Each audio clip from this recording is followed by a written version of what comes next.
a recompensa que nós vamos receber no céu, o tamanho do prêmio, ele é fixo para cada pessoa? Ou nesta terra nós podemos aumentar ou diminuir aquilo que virá depois de nossa morte? É o que nós conversaremos hoje. Muito bom dia, meu nome é Daniel Martins, este é o canal dos Santos Anjos.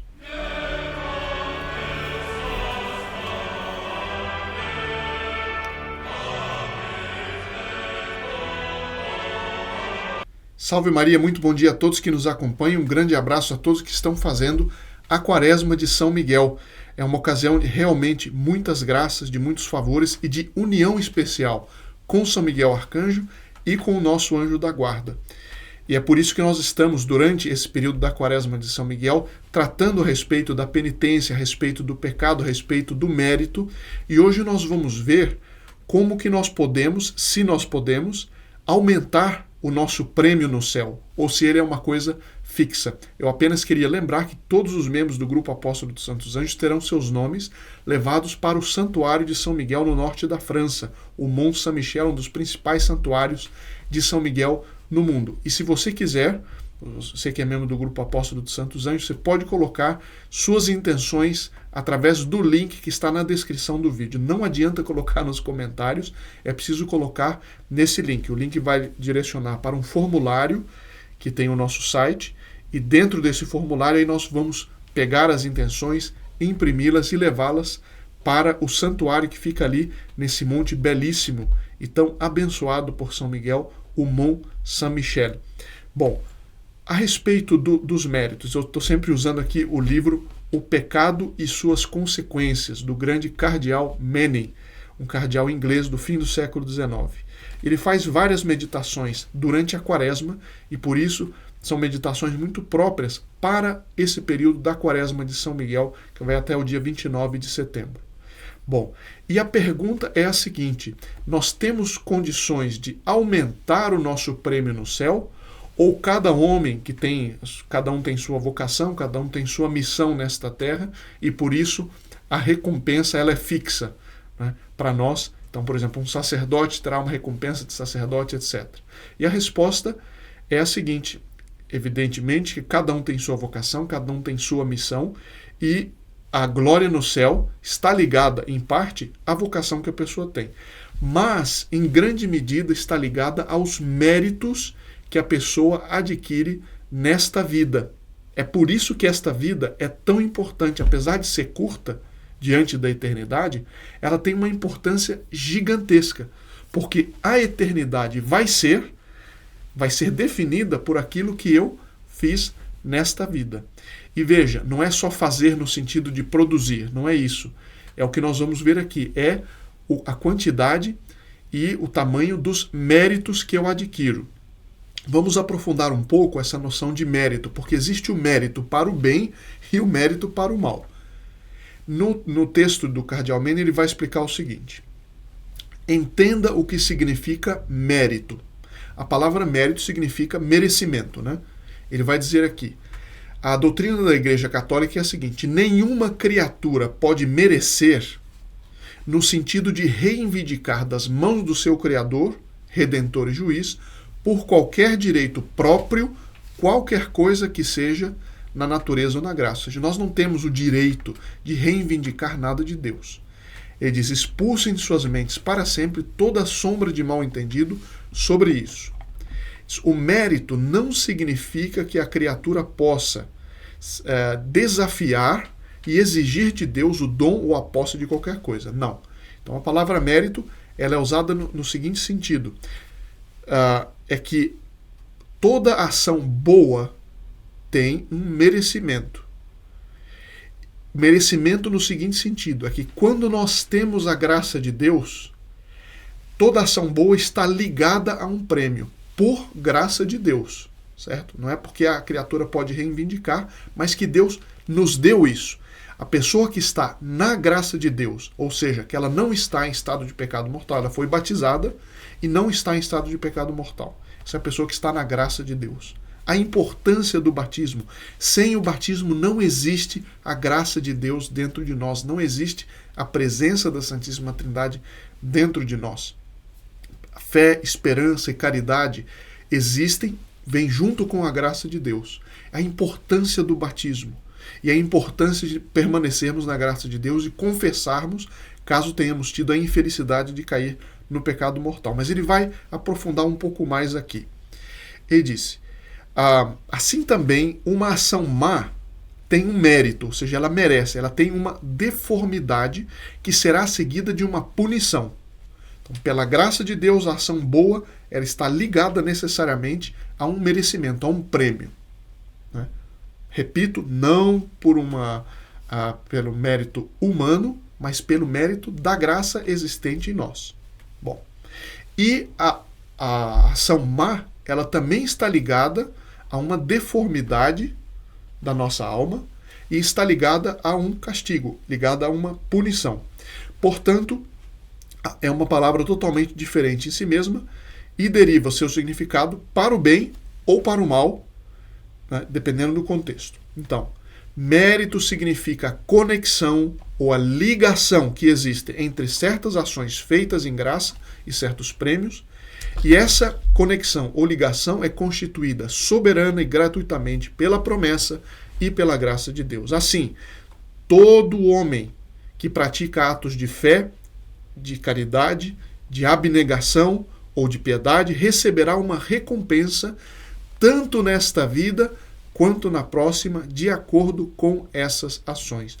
Todo homem que pratica atos de caridade receberá nesta terra um aumento da caridade, que é o amor de Deus, o amor que a pessoa tem por Deus e o amor que Deus tem pela pessoa aumenta.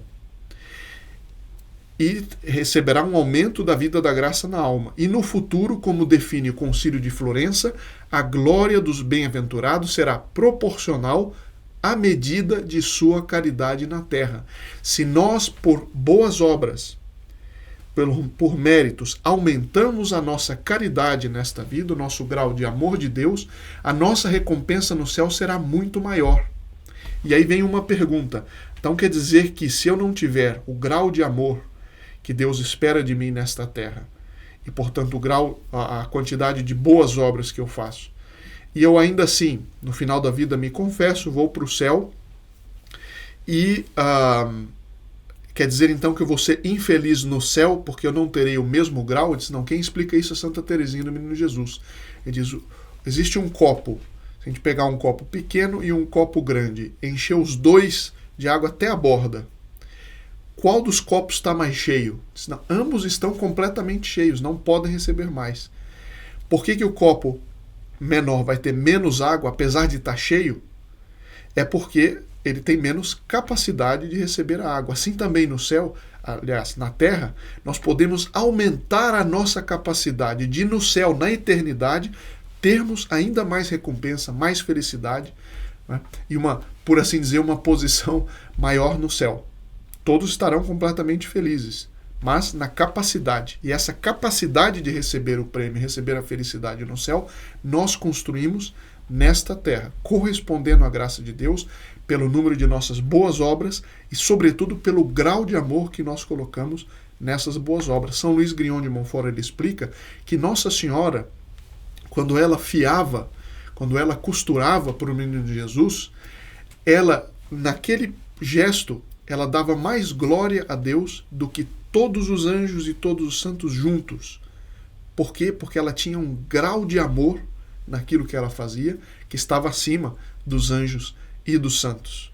Então, o grau de mérito, a quantidade de mérito de cada ação está ligada ao grau de amor com que eu faço aquilo. Bom, o que acontece com o pecado mortal? Diz, um pecado mortal, destrói todos os méritos que a alma já acumulou durante a vida inteira. Digamos uma pessoa que tem acumulado méritos durante 30 anos sem cometer um pecado mortal. Em um pecado mortal que a pessoa comete, ela perde absolutamente todos os méritos. E isso é uma coisa incrível, nós vamos ver no próximo vídeo uma consequência do pecado mortal gigantesca. É que a pessoa que comete o pecado mortal, nada que ela faz nesse estado tem qualquer valor para a eternidade. Zero. Não tem, porque a pessoa ela só pode merecer se ela tiver dentro de si a graça de Deus. E a graça de Deus se adquire pelo batismo e se perde pelo pecado mortal. E se readquire pela confissão. E pela confissão a pessoa readquire todos os méritos que ela teve durante a vida. Agora veja a importância. Muita gente reclama, por que a igreja não libera a comunhão para quem está em estado de adultério? Primeiro, porque a igreja não tem esse poder. E segundo, porque seria uma mentira. E a importância de estar em estado de graça. Porque a pessoa que está em estado de pecado, como é o caso de alguém que está em estado de adultério, a pessoa que está em estado de pecado, por mais boa vontade que a igreja tenha, isso é algo que vem de Deus, de nosso Senhor Jesus Cristo. E não é uma regra de um clube. Não. É porque a pessoa sem a graça de Deus, ela não tem condições de ganhar nada para a eternidade.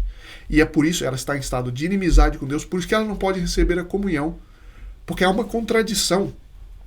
A pessoa não pode receber aquele que é o supremo bem se ela está num estado de inimizade.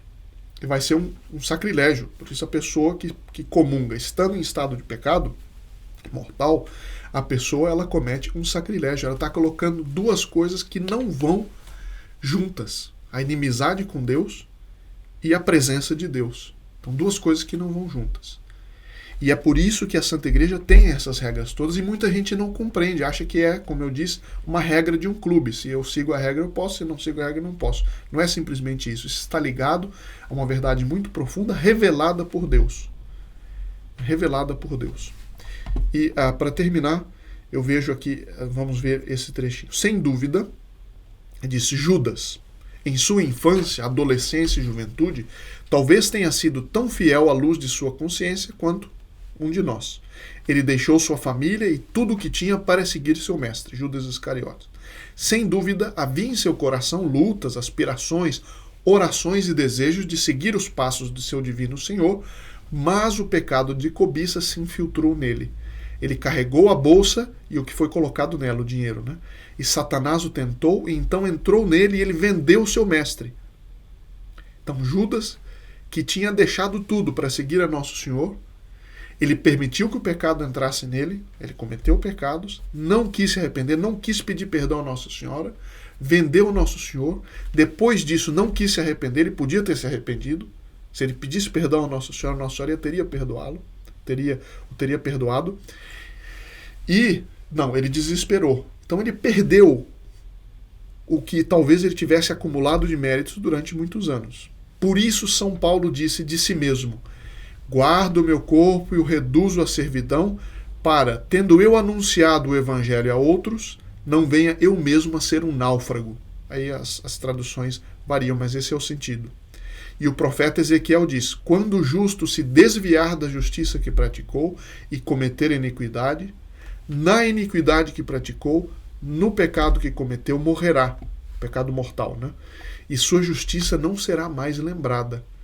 Isso está na Sagrada Escritura em muitos trechos. Portanto, nós não podemos reinventar aquilo que Deus revelou. Isso é supremamente justo e que isso nos sirva, especialmente durante essa quaresma de São Miguel, para alimentarmos em nós a noção da profundidade do pecado mortal, da gravidade dele, mas também da imensa justiça e misericórdia de Deus que nos dá capacidade, nesta vida, de aumentar a nossa recompensa no céu e muito, e muito. Espero que isso lhes faça bem. Nos vemos no próximo vídeo, se Deus quiser.